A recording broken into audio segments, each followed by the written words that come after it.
Hello दोस्तों, आज हम लोग देखेंगे कि जो हमारे प्राइम मिनिस्टर थे, मतलब स्वतंत्रता प्राप्ति के बाद जो हमारे भारत देश के प्रधानमंत्री बने, तो उनका चुनाव प्रक्रिया किस तरह का था और पहली बार संवैधानिक तरीक़ा से, लोकतांत्रिक तरीक़ा से चुनाव कब और उसके बाद कौन प्रधानमंत्री बने। तो ये बात सबको पता है कि हमारा जो भारत आज़ाद हुआ था 15 अगस्त 1947 को। तो यहाँ पर जो है, या फिर यूँ कह लें, इससे पहले 2 सितंबर 1946 को कई जगह विधानसभा चुनाव कराया गया और इसी विधानसभा चुनाव में कांग्रेस पार्टी को जो है इंडियन नेशनल कांग्रेस पार्टी को अधिक सीट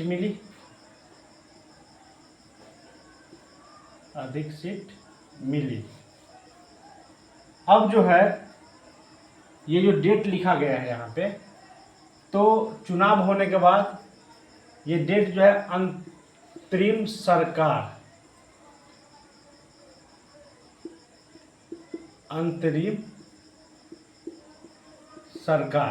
कहने का मतलब कि जब तक भारत देश आज़ाद नहीं हो जाता है ऑफिशियली और उसमें लोकतांत्रिक ढंग से व्यवस्था नहीं बन जाता है, तब तक जो है ये जो अंतरिम सरकार बना है वही जो है उसको चलाएगा। कहने का मतलब शासन व्यवस्था वहाँ का किसको सौंपा गया, तो अंतरिम सरकार के हाथ में। कितना, तो 2 सितंबर 1946 में। और इससे पहले जो है विधानसभा का चुनाव हो चुका था जिसमें कांग्रेस को अधिक सीट प्राप्त हुआ था।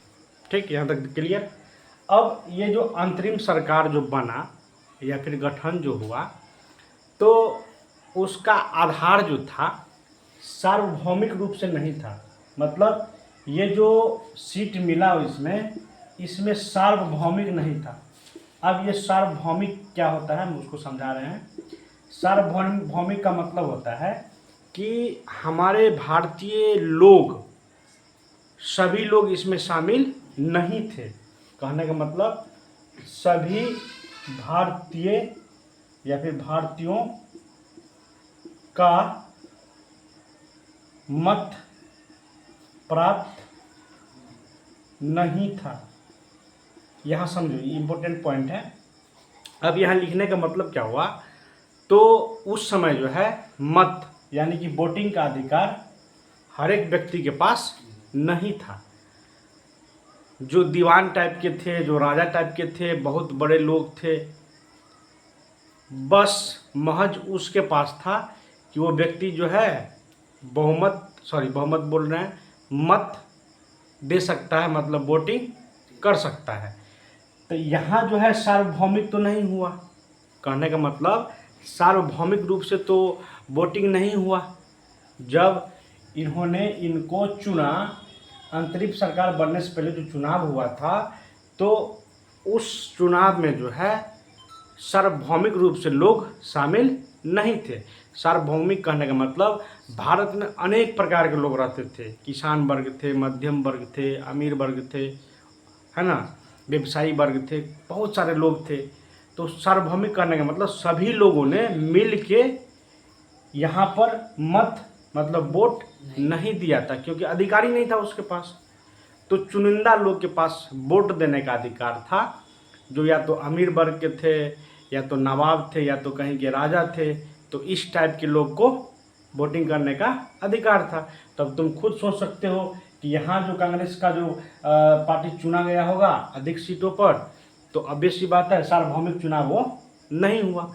दूसरी बात, लोकतंत्र तो स्थापित था नहीं भारत में, तो लोकतांत्रिक ढंग से भी चुनाव नहीं हुआ था। खैर, फिर भी जो है चुनाव होने के बाद, अंतरिम सरकार के गठन के बाद जो है यहाँ से ये नाम जो है पहले वल्लभ भाई पटेल का आया, मतलब कांग्रेस के जो मेंबर्स थे उन्होंने प्रांतीय लोगों को अपने इकट्ठा करके, जो लोग जीते थे, उन्होंने पहले प्रस्तावित किया नाम किसका? सरदार वल्लभ भाई पटेल का।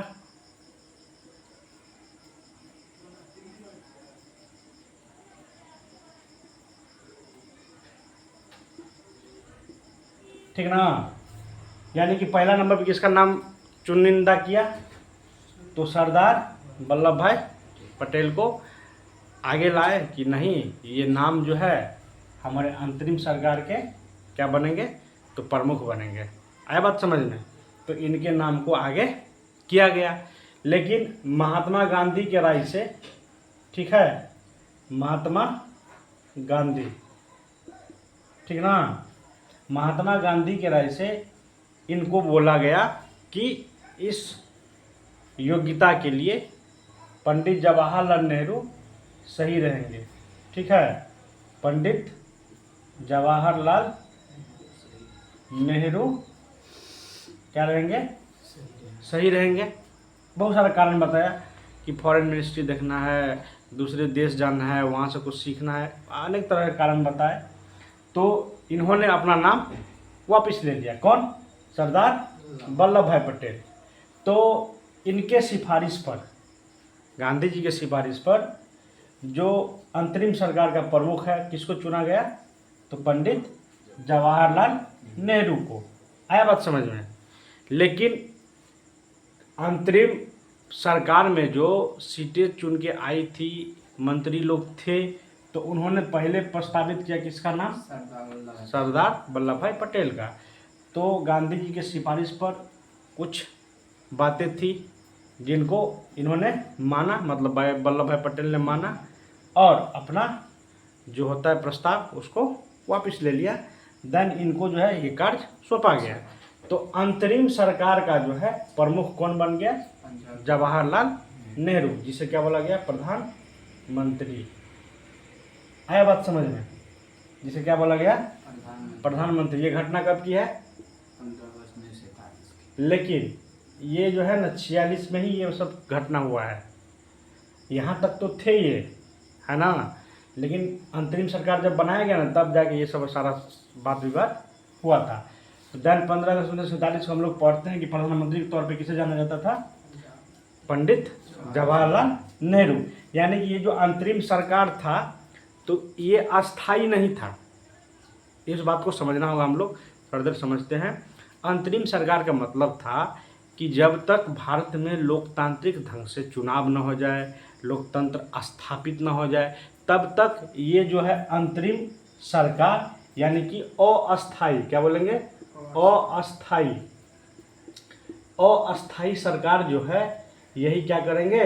तो शासन करेंगे और शासन व्यवस्था को संभालेंगे जब तक कि भारत में लोकतंत्र पूर्णतः स्थापित नहीं हो जाए, सभी लोगों को मत यानी कि वोट देने का अधिकार न मिल जाए, तब तक यही अस्थायी सरकार यानी कि अंतरिम सरकार भारत में शासन व्यवस्था अपना चलाएंगे।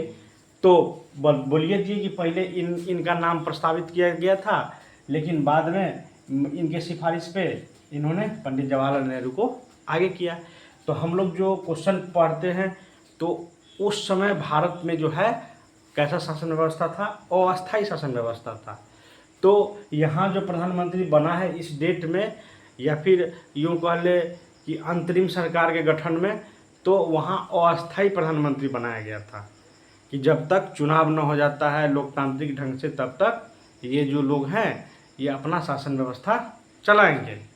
ठीक, तो यहाँ तक कोई दिक्कत नहीं है। उम्मीद करते हैं कि यहाँ तक समझ में आया होगा कि 1947 में किस प्रक्रिया के द्वारा जवाहरलाल नेहरू को प्रधानमंत्री बनाया गया था। तो अब जो है कुछ डिले हुआ, क्या कुछ डिले हुआ और संविधान भी लिखने में वक्त लगा। जो पिछला क्लास में या फिर लोअर क्लास में पढ़े होंगे, 2 वर्ष 11 महीना और 18 दिन का समय लगा। तो ये होते होते 1950 तक यानी कि 1950 तक टाइम लग गया अपना देश का जो है संविधान लिखने में हो, चाहे फिर दूसरे देश की संविधान में कौन सी खासियत बात है उसको ऐड ऑन होना चाहिए अपने संविधान में, ये सारा प्रोसेस था जिस वजह से इतना लंबा समय लगा। और दूसरी बात, जो भारत था बहुत विशाल देश था, बहुत डाइवर्सिटी था, उसमें विभिन्नताएं बहुत था, जाति धर्म बहुत अलग अलग लोग थे, तो संविधान को कंपाइल करना बहुत बड़ी बात थी। लेकिन अंतोगत्वा जो है संविधान बनाया गया जो आगे चलकर विश्व का सबसे बड़ा लिखित संविधान के तौर पे जाना जाता है। तो ये सारा प्रोसेस था। अब इसके बाद जो है जैसे ही ये अंतरिम सरकार का गठन हुआ तो अब बेसी बात है, अब संविधान कैसे लिखाएगा इस सब पर भी चर्चा होगा, है ना। तो वो सब चर्चा हुआ। लेकिन अब हम देखते हैं, इसी को आगे बढ़ाएंगे, वो संविधान मतलब मैटर दूसरे क्लास में सीखेंगे। तो यहाँ पर आगे हम बढ़ेंगे कि ठीक है, ये जो प्रोसेस हुआ 15 अगस्त 1947 को ऑफिशियली बोला गया कि भारत अब स्वतंत्र है पूर्णतः, वो अपना लोकतांत्रिक स्थापित कर सकता है, लोकतंत्र स्थापित कर सकता है। देन अब हम लोग देखेंगे कि 26 जनवरी 1950 को सबके सामने में हमारा देश कैसा चलेगा, हमारे देश में कानून व्यवस्था कैसा होना चाहिए, एक रिटेन लिखित फॉर्मेट में सबको प्रस्तुत किया गया कि हम जो है अब अपने देश के लिए जो नियम कानून है वो व्यवस्था, अधिकार का व्यवस्था, कर्तव्य का व्यवस्था, कि लोगों को कौन कौन कर्तव्य करना चाहिए ताकि देश आगे बढ़े, ये सारे चीज़ को कंपाइल किया गया जिसे हम लोग बोलते हैं भारत का संविधान। लेकिन हमारा फोकस कहाँ है, तो हमारा फोकस है कि भारत का प्रधानमंत्री, उस चीज़ को हम लोग सीखेंगे। तो अब यहाँ तो क्लियर हो गया कि भारत का प्रधानमंत्री कैसे बना। अब नेक्स्ट हम देखेंगे कि आखिर ये तो लोकतांत्रिक ढंग से नहीं चुना गया था, तो कब चुना गया है कि नहीं, तो उसको देखेंगे कि पहला चुनाव भारत में कब हुआ था। अब हम लोग देखेंगे कि भारत में जो है 1947 के बाद चुनाव जो है किस तरह से हुआ, और प्रथम आम चुनाव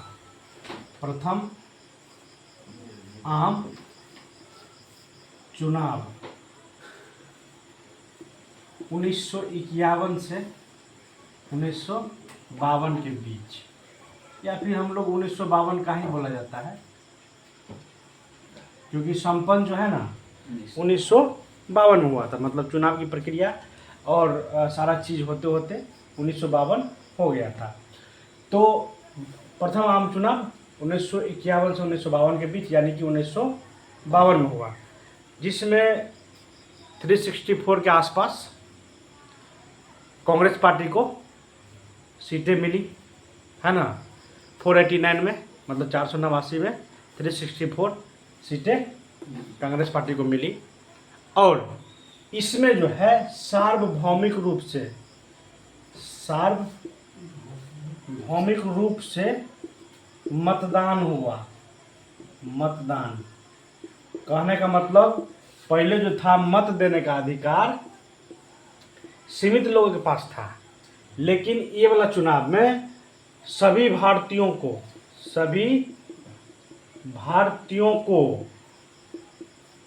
मतदान करने का अधिकार था। मतदान करने का अधिकार था, चाहे वो महिला हो चाहे वो पुरुष हो, लेकिन 21 वर्ष के रहने के बाद 18 वर्ष तो अभी ना है, लेकिन अब हम कितर बात कर रहे हैं 1952 के आम चुनाव के, तो उस वक्त 18 वर्ष का नहीं था, 21 वर्ष था। यानी कि 21 वर्ष के सभी भारतीय लोगों को मतदान करने का अधिकार था, और सभी लोगों का मतदान कराना संवैधानिक तरीका से बहुत बड़ा टास्क था। अब केकरो पते नहीं है कैसे वोट देना है, इन लोगों को भी नहीं पता था कि कैसे हमको चुनाव करवाना है, ठीक ना। तो समस्या था। आगे और पढ़ेंगे डिटेल में कैसे चुनाव हुआ, पहली बार कैसे चुनाव हुआ, अब कैसे चुनाव होता है कि नहीं। अब तो ईवीएम आ गया है, पटाख से बटन दबाइए, चित्र रहता है अति बगल में, लेकिन उस समय पर्ची में लिखना पड़ता था, अंगूठा लगाना पड़ता था, फिर गिराना पड़ता था, ये सब बार नहीं, इसका बारे में बात कर रहे हैं पहले। अब तो हो गया कि पर्ची में भी लिस्ट रहता है, लेकिन इसमें पर्ची में लिस्ट वाला सिस्टम नहीं था, ठीक ना। खैर उसमें हम डिटेल में चर्चा करेंगे अगला वीडियो में। अभी हम चर्चा कर रहे हैं कि प्रथम आम चुनाव से प्रधानमंत्री कौन बना और कैसे बना। तो 21 वर्ष के जो सभी भारतीय लोग थे उन्होंने क्या किया, अपना मतदान किया सार्वभौमिक रूप से, या लिख दिए सार्वभौमिक रूप से और लोकतांत्रिक ढंग से, सबको अधिकार मिल गया। इससे पहले खाली चुनिंदा लोग को अधिकार था, जो कि गलत बात था। खैर अब 21 वर्ष के सभी लोगों ने बढ़ चढ़ के हिस्सा लिया मतदान करने में और चुनाव प्रक्रिया सामने में आया। तो 489 हुआ टोटल सीट, जिसमें 364 मिला Congress. Indian national Congress INC को सीट मिला। सीट जीता बोल देते हैं क्या, सीट जीता। और प्रधानमंत्री किसको बनाया गया, तो पंडित जवाहरलाल नेहरू को प्रधानमंत्री, पंडित जवाहरलाल नेहरू। आया बात समझ में। तो ये एक्चुअली में इसका जीत था, किसका, पंडित जवाहरलाल नेहरू का, जिन्हें लोगों ने सार्वभौमिक रूप से लोकतांत्रिक ढंग से संवैधानिक तरीका से उसको चुना। इसका कारण भी था कि उस समय इंडियन नेशनल कांग्रेस बहुत बड़े पार्टी थे भारत में, और उन्होंने ज़मीनी स्तर पर गांव-गांव में जाना, गांव-गांव से जुड़ना, गांव के लोगों से बात करना, वहाँ की समस्या को सुनना, उसके समस्या पे विचार करना, ये सारी प्रक्रिया ऑलरेडी ये व्यक्ति कर चुके थे। जिसका ये नतीजा निकला कि जब सार्वभौमिक रूप से लोकतांत्रिक ढंग से संवैधानिक तरीका से चुनाव हुआ, यानी कि क्वेश्चन पूछेगा भारत में प्रथम आम चुनाव, तो 1951 से 52 या फिर 52 भी बोल सकते हैं। और उसमें जो भारतीय लोगों था सार्वभौमिक रूप से चुनाव प्रक्रिया में भाग लिए, लेकिन शर्त था कि अभी तो वर्तमान में शर्त है कि 18 वर्ष होना चाहिए, लेकिन उस समय का बात कर रहे हैं हम लोग। तो उस समय महिला या पुरुष की आयु जो है 21 वर्ष होनी चाहिए। तो उस समय कुछ कारण था जो सब लोग नहीं वोट डाल सके, कुछ ही % था जो वोटिंग हुआ, लेकिन अधिकार तो सबको मिला था।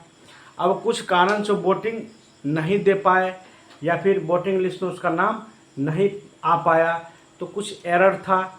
अब मान लो किसी को जब अभी ऐसे समझ लेते हैं कि नहीं जनगणना कराता है कि चुनाव से पहले कि वोटिंग लिस्ट में नाम जुड़वा लो फला चिल्ला, ऐसे करके कहानी बता रहे हैं, NCERT का लाइन है ये।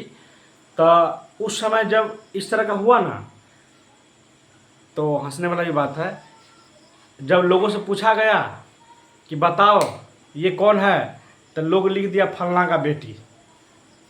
ठीक, फिर पूछा कि चलो बताओ ये कौन है, तो फलना का बेटा। ठीक ना। फिर जैसे कि मान लो कि पूछा कि बताओ ये कौन है, तो फलना का पुतो। अब इन लोगों के पास समस्या था कि भाई कोई नाम है ही नहीं, कोई आइडेंटिफिकेशन है ही नहीं, तो अब हम इसको कैसे बोले कि जाके वोट दे दो, क्योंकि डेटा रहेगा तभी बोलेगा आदमी कि ठीक है इस आधार पर तुम जाके वोट दो, और उसको कुछ देगा कि लो जाके अपना वोट खसा लो। तो ये सब चीज़ लिखाया था ये लोग, ठीक ना, कि फलना का बेटा फलना का बेटी ऐसे करके था। उसमें जो है तो अभी छांट दिया उन लोग को। अब किस आधार पर उसको देगा कि ठीक है जाके वोट करो, तो उसका नाम ही नहीं था। अब फलना का बेटा उसको कैसे आइडेंटिफाई करेगा लोग कि व्यक्ति कौन है। तो मुश्किल था, थोड़ा सा नहीं, बहुत मुश्किल था। हाँ, अधिकतर कहने का मतलब अधिकतर लिस्ट में इसी तरह के था कि फलना का बेटा, अब फलना का बेटी है, फलना का लड़की, अब फलना का लड़का। अब बताओ फलना के लड़का लड़की कैसे पहचानेगा वो।